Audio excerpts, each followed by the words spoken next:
Hi guys, have a nice day. Ito tayo ngayon, magtatanggal tayo ng mga lumang dahon. Ano pala ito? Lotus flower. Yan, tatanggalin natin yan. Kayo, mayroon din ba kayong tanim na ganito?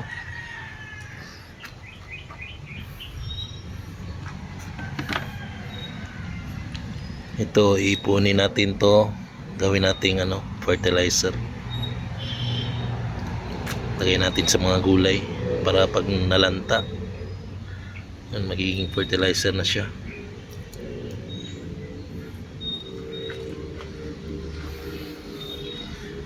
Ito yung pinaka problema ko. Ayan. Ayan. Sige lang, natural naman yan.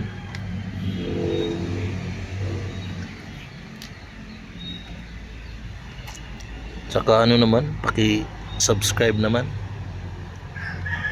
Baguhan lang.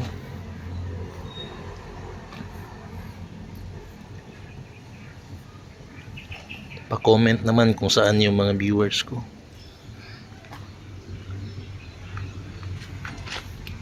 Ito pa. Yung lotus flower pala, hindi siya common sa Pinas. Mostly sa abroad to. Japan, sa India, meron din sa China, Korea. Saka sa kanila to, naman to, dibol, nakakain. Kaya lang hindi siya usual dito sa Pinas. Kasi ito, dahon.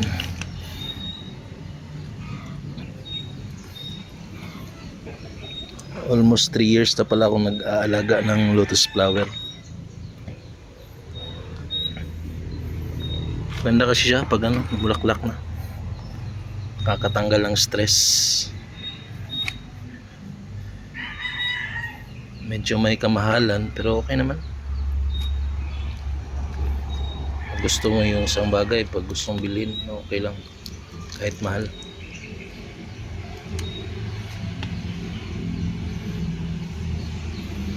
Meron din pala akong asola.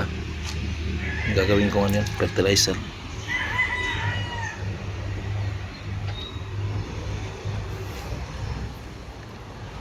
Ito.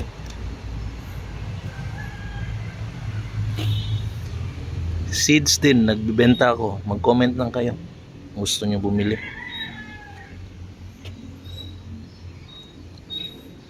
Pero itong dwarf lotus, wala itong seeds. Mahirap mag-produce ng seeds.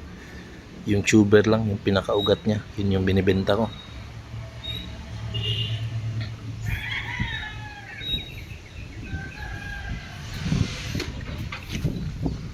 Dito tayo.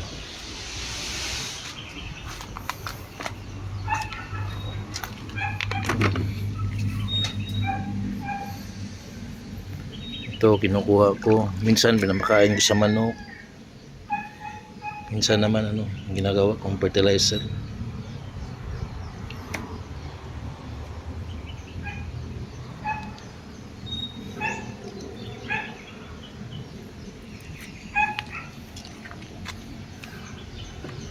Ito importante talaga na magtanggal ka ng dahon para yung mga susunod mabilis lumaki, susunod na dahon.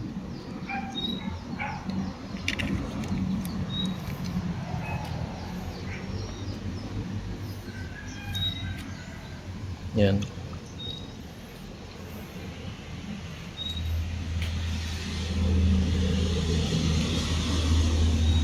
Ito ang dami.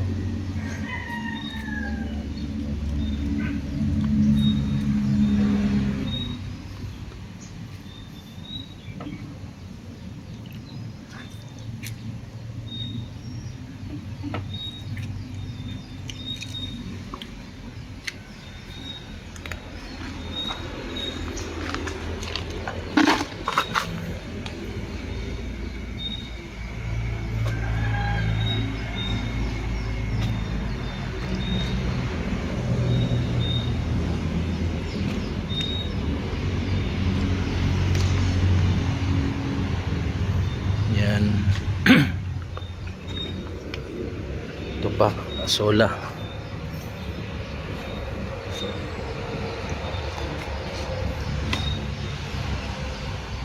Maganda rin to, pakain sa manok, sa mga hayop. Itong asola.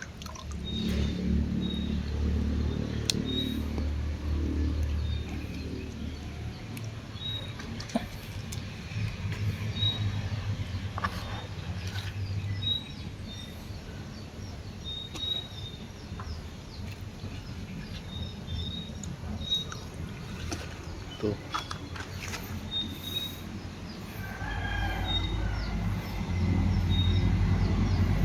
Ilalagay ko to sa ano yung sa tanim ko na kamatis. Mahilig kasi ako magtanim.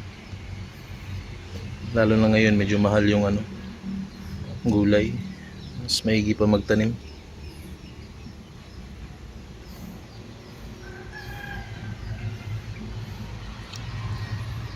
Ito.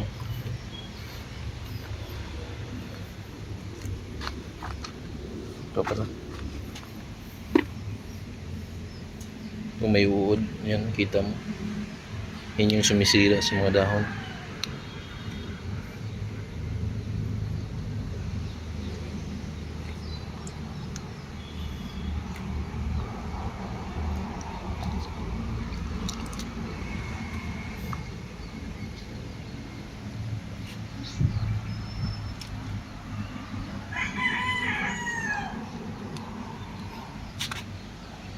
Yan.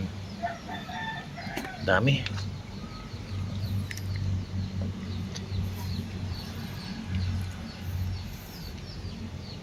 Pwede rin itong lagyan ng isda. Pang aquarium. Mga gapi. Para pang protection sa lamok.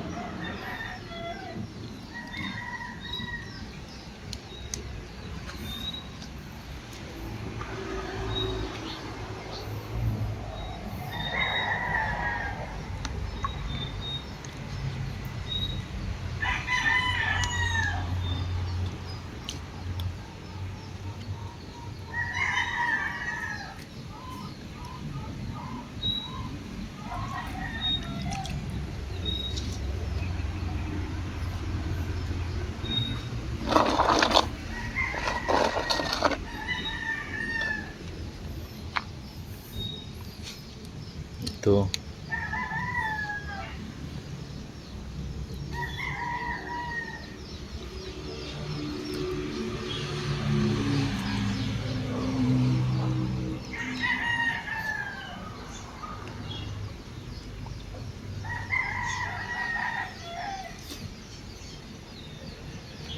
Yan.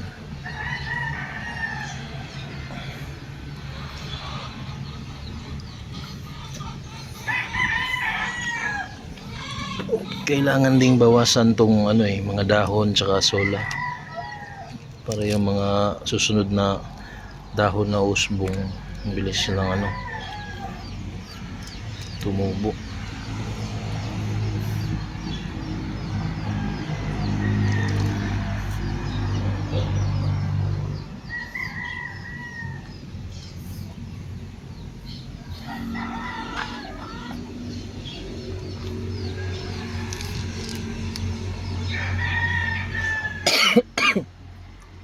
Sorry.